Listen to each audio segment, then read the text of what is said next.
तो मैंने आपको कहा उठेंगे तो मुस्कुराएंगे। कैसे? याद करना, हे प्रभु, हम उसे शिव बाबा कहते हैं, आपने मुझे सब कुछ दिया, आपको बहुत बहुत शुक्रिया। करेंगे या नहीं? दिया ना सब कुछ, आपको तो बहुत ज्यादा दिया, मान सम्मान भी दिया, धन दौलत भी दी, भाग्य भी दिया, उसे शुक्रिया करो। दूसरा संकल्प हमेशा, मैं इस संसार में बहुत बहुत भाग्यवान हूं। सच्चे मन से आप कर दो, मैं सक्सेसफुल हूं, मैं बहुत हैप्पी हूं, I am a happy person, मैं तनाव से मुक्त हूं, मैं समस्याओं से मुक्त हूं, मैं विघ्नों से मुक्त हूं, मैं बहुत सुखी हूं। सवेरे उठकर आप अपने पेशेंट्स के लिए भी ये संकल्प भेज सकते हो, ये पेशेंट बहुत जल्दी ठीक हो जाएगा, उसका जीवन सुखी हो जाएगा, ये व्यक्ति बहुत एनर्जेटिक हो जाएगा। पहले 5 मिनट में ऐसे सुंदर संकल्प कर लेना। जरूरी नहीं आप 4 बजे उठते हो, ये प्रक्रिया 6 बजे तक बहुत अच्छी तरह से काम करेगी। उसके बाद जब सभी लोग उठ जाते हैं, आप जानते हैं कोई कुछ सोचता है, कोई नेगेटिव सोचता है, तो वाइब्रेशंस बहुत पावरफुल नहीं रहते। लेकिन जितना मनुष्य जल्दी उठता है, प्रकृति शांत है, एनवायरनमेंट्स बहुत पीसफुल हैं, तो हमारा सबकॉन्शियस माइंड बहुत जबरदस्त काम करता है। आप सब जानते हैं मानसिक रोग बढ़ रहे हैं।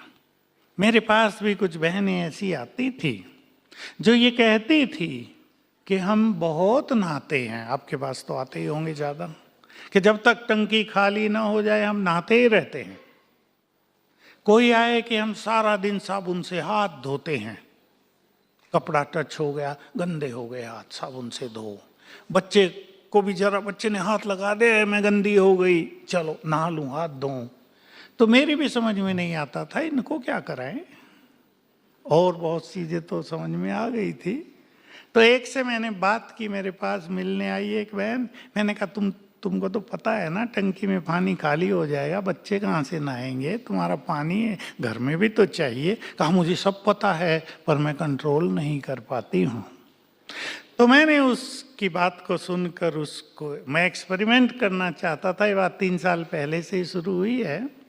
मैंने उसको कहा तुम सवेरे उठकर 108 बार लिखना शुरू करो, मैं मास्टर सर्वशक्तिवान हूं। और चमत्कार ये हुआ, 5 दिन में उसकी वो आदत छूट गई।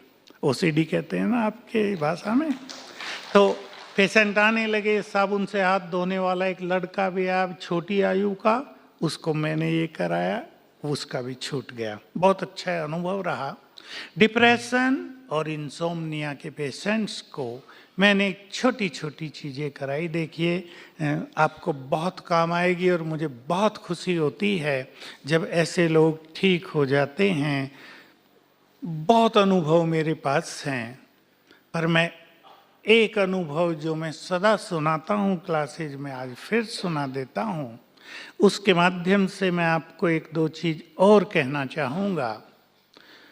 ये जो बीमारियां बढ़ रही हैं और विशेष रूप से मानसिक रोग, ये केवल वर्तमान की चीज़ नहीं है कि लोग ज़्यादा सोच रहे हैं, लोग ज़्यादा निगेटिव हो गए हैं, टेंशन बहुत बढ़ गई है संसार में, या इलेक्ट्रॉनिक्स के साधन नेट मोबाइल ने मनुष्य को ऐसा कर दिया। ये तो वर्तमान चीज़ें हमें दिखाई देती हैं, पर इसके कारण मनुष्य के पूर्व जन्मों के कर्म भी होते हैं। तो मैं इससे रिलेटेड आपको वो सच्ची घटना सुनाता हूँ, गुवाहाटी की है। मेरे पास ऐसे बहुत केस हैं। एक बहन जैन परिवार, चार्टर्ड अकाउंटेंट हैं वो भाई, और उसकी मिसेज लेक्चरर। तो मेरे पास आए और मुझे कहा, बहन ने पूछा कि मैं पढ़ाने जाती हूँ तो क्लास में जाते ही सब कुछ भूल जाती हूँ, क्या करूं? ये नहीं बताया मुझे डिप्रेशन है।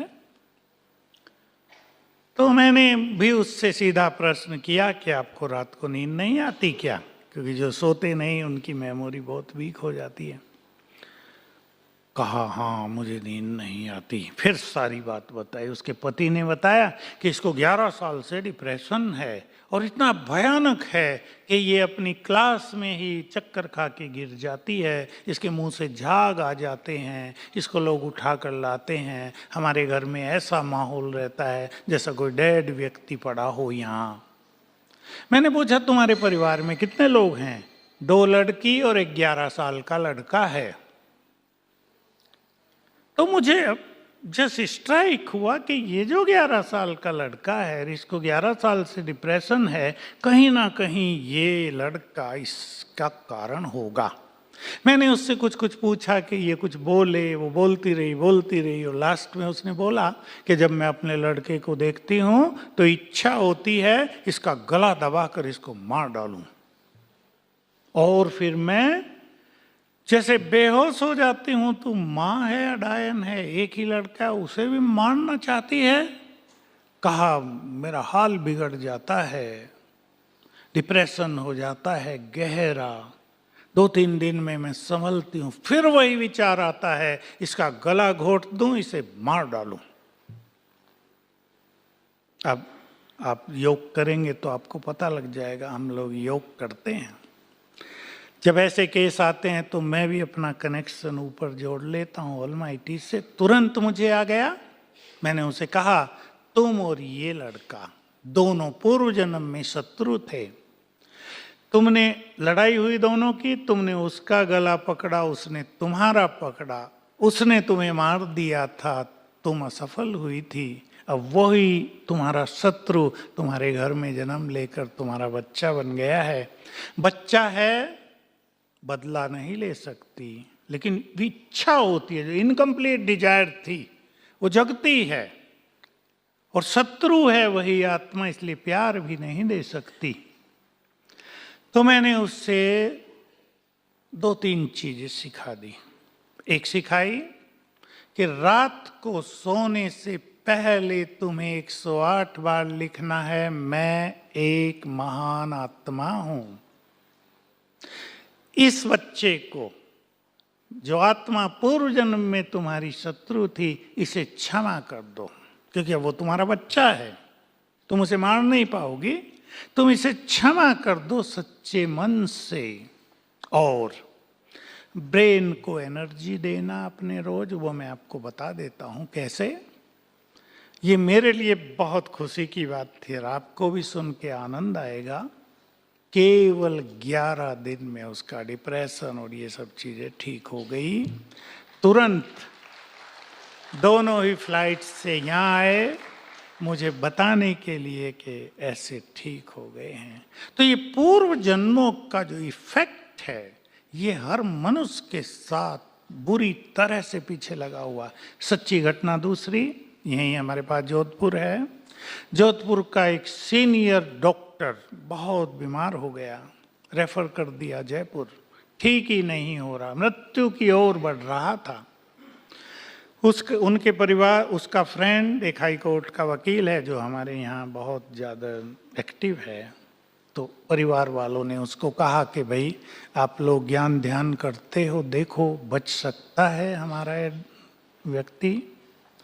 तो उन्होंने भगवान को भोग लगवाया, और जो सिस्टर ट्रांस में गई उसने एक सीन देखा कि पिछले जन्म में ये राजकुमार है, बगीचे में बैठा है, एक ब्राह्मण ने प्रवेश किया है, दोनों में बातचीत हुई, विवाद हुआ, झगड़ा हुआ, और इसने तलवार निकाली और उसको मार डाला। उसका श्राप इसको कष्ट दे रहा है। अगर ये उससे क्षमा मांग ले तो कुछ हो सकता है।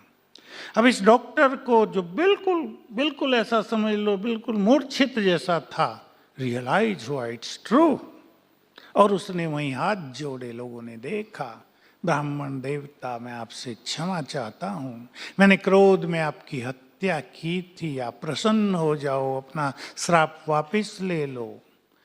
और ये बहुत ही सुंदर बात थी, 15 दिन में डॉक्टर ठीक होकर वापस अपने घर आ गया। जोधपुर की घटना है। तो ये जो क्षमा याचना है, क्षमा कर देना, क्षमा मांग लेना, ये बहुत जबरदस्त थेरेपी है। मैं इसको आपकी मेडिकल थेरेपी से जोड़ता हूं। मान लो 1000 साल पहले हम राजा थे और हमने कोई गलत ऑर्डर दे दिया और हजारों लोग कष्ट पा गए थे। उनकी बैड एनर्जी अब तक भी हमसे जुड़ी हुई है। इसलिए आप देख रहे होंगे आजकल यंग लोग डिप्रेशन में, ज्यादा यंग लोग, क्योंकि वो बैड एनर्जी काम कर रही है। अगर हम ये क्षमा याचना की बात सिखा दें, और मैं एक महान आत्मा हूं, रात को सोने से पहले लिखा दें। रात को जब हम सोते हैं पुनः हमारा सबकॉन्शियस माइंड एक्टिव हो जाता है, और रात को हमारे सबकॉन्शियस माइंड में मैक्सिमम हीलिंग एनर्जी होती है। डॉक्टर सभी इसको यूज करेंगे। जो भी पेशेंट है उसको सिखा दें आप के सोने से पहले वो 5-7 बार ये संकल्प कर लिया करे, मैं हेल्दी हूँ, मैं निरोग हूँ, मेरी ये बीमारी ठीक हो गई है, मैं इस बीमारी से मुक्त हूँ। मैंने माइग्रेन के पेशेंट को बहुत कराया, बुखार के पेशेंट्स को कराया, कैंसर वालों को भी कराया, बहुत गुड रिजल्ट हैं। तो रात को हमारा subconscious mind according to psychologist ये सुप्रीम सर्जन है। रात को सबकॉन्शियस माइंड वो बहुत जबरदस्त हीलिंग करेगा सारी रात, और बहुत फायदा होगा पेशेंट को।